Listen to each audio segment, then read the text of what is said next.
Breaking news చూస్తున్నాం. శంషాబాద్ ఎయిర్పోర్ట్లో చిరుతపులి కలకలం రేపింది. గత వారం రోజులుగా శంషాబాద్ ఎయిర్పోర్ట్ ప్రహరీ గోడ దూకి చిరుతపుల లోపలికి వస్తున్నటువంటి నేపథ్యంలో అటవీ శాఖ అధికారులు 5 బోన్లను ఏర్పాటు చేసి చాకచక్యంగా చిరుతపులను అయితే పట్టుకున్నారు.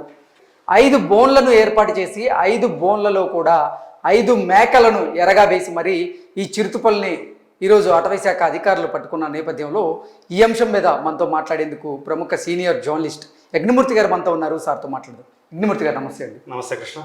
సార్, శంషాబాద్ ఎయిర్పోర్ట్లో చిరుతపులి కలకలం రేపింది. గత వారం రోజుల నుంచి ఆ శంషాబాద్ ఎయిర్పోర్ట్ ప్రహరీ గోడను దూకి చిరుతపులి ఎయిర్పోర్ట్ లోపలికి వస్తున్నటువంటి నేపథ్యంలో అటవీ శాఖ అధికారులు 5 బోన్లను ఏర్పాటు చేసి ఆ బోన్లలో ఎరగా మేకల్ని కూడా వాటిల్లో ఉంచి అత్యంత చాకచక్యంగా ఈ చిరుతపుల్ని వారు బంధించారు ఈరోజు.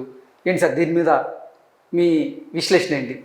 చిరుతపులి రావటం అంటే జనావాసాల్లోకి రావటమే చాలా ఆశ్చర్యకరమైన విషయం. ఈ మధ్యకాలంలో మనం చూస్తున్నాం కొన్ని ప్రాంతాల్లో గ్రామాల్లోకి వచ్చేసేయటం, అక్కడ ఏదైతే వాటికి ఆహారం దొరుకుతుందో సాధారణంగా అవి మేకలు, గొర్రెలు ఇలాంటివి, ఈవెన్ కుక్కలు, పిల్లులు ఇలాంటి వాటిని కూడా చాలా సీసీ కెమెరాల్లో రికార్డ్ అయిన దృశ్యాలు చూస్తూ ఉంటే ఇళ్లలోకి వచ్చి మరి అక్కడ కనపడిన పిల్లుల్ని, కుక్కలను కూడా ఎత్తుకుపోయి తింటున్న సందర్భాలు చూస్తూ ఉన్నాం.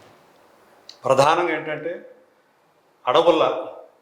అడవుల్లో వాటికి కావలసినటువంటి సదుపాయాలు తగ్గిపోటు ఉండటం, చెట్ల నరికివేత దగ్గర నుంచి, అలాగే ఇది సమ్మర్ వేసవిలో వాటికి కావలసినటువంటి నీరు దొరక్క, సో ఆ నీటి కోసం కూడా అడవులు దాటి బయటికి వస్తున్న సందర్భాలు ఉన్నాయని చెప్పేసి అటవీ శాఖ అధికారులు కానీ దానికి సంబంధించినటువంటి వన్యప్రాణ నిపుణులు చెప్పేటటువంటి మాట.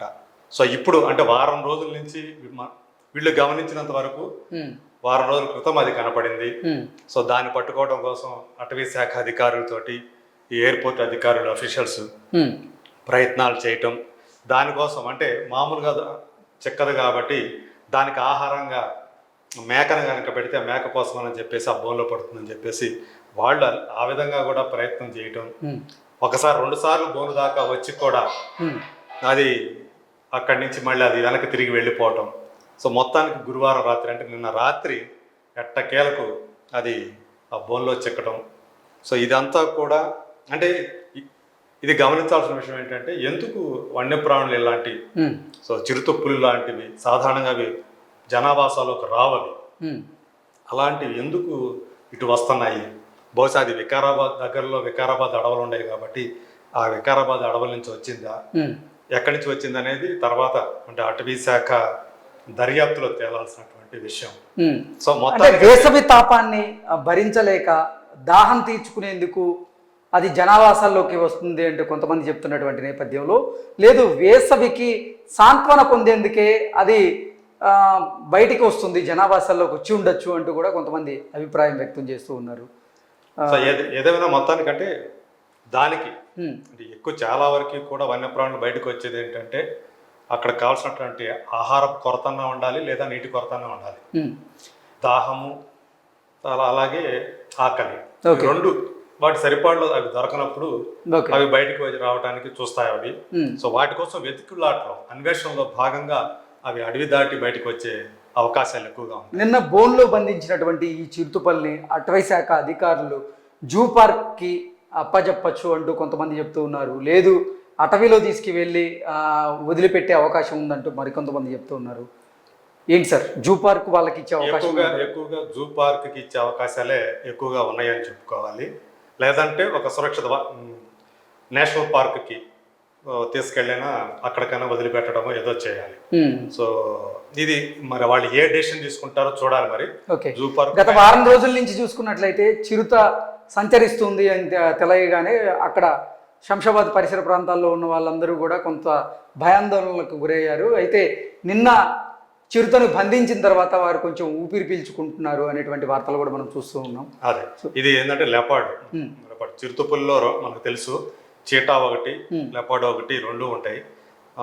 ప్రపంచంలోనే అత్యంత వేగంగా భూమి మీద అత్యంత వేగంగా పెరిగే జంతువు చీట. సాధారణంగా చిరుతని మనం దాన్ని పిలుస్తూ ఉంటాము, అవును. బట్ ఇది కూడా చిరుత జాతివే, లెపార్డ్. కాకపోతే ఇది చాలా అగ్రెసివ్ అన్నమాట. అంటే ఎక్కువ ఆవేశంగా దాడి చేసి మనుషులకు కూడా హాని తలపెట్టేటువంటి జంతువు ఇది. ఇది ప్రమాదకరమైనటువంటి పులి జాతికి సంబంధించినటువంటి జంతువు ఇది. కాబట్టి చాలా జాగ్రత్తగా దీని విషయంలో, ఇలాంటి విషయాల్లో జాగ్రత్తగా వ్యవహరించాల్సిన అవసరం ఉంది. సో ఏదేమైనా సరే ఇది మన కంటికి కనిపించింది కాబట్టి సో ఇప్పుడు మనం దాన్ని పట్టుకోగలిగారు. సో అలా ఇంకా ఏమన్నా ఎక్కడి నుంచైనా దగ్గర ఉన్నటువంటి అడవుల నుంచి బయటికి వచ్చే అవకాశాలు కూడా ఉండొచ్చు. సో చాలా చోట్ల మన తిరుపతి పరిసర ప్రాంతాల్లో కూడా ఇలాంటి చాలా సంఘటనలు, గాలి మార్గాన గుడికి వెళ్ళే సందర్భాల్లో చాలా మందికి ఇలాంటివి ఎదురవడం, చీటాలు కానివ్వండి, అలాగే లెపార్డ్ కానీ ఎదురయ్యేటువంటి సంఘటనలు గతంలో చాలా మనం చూసాము.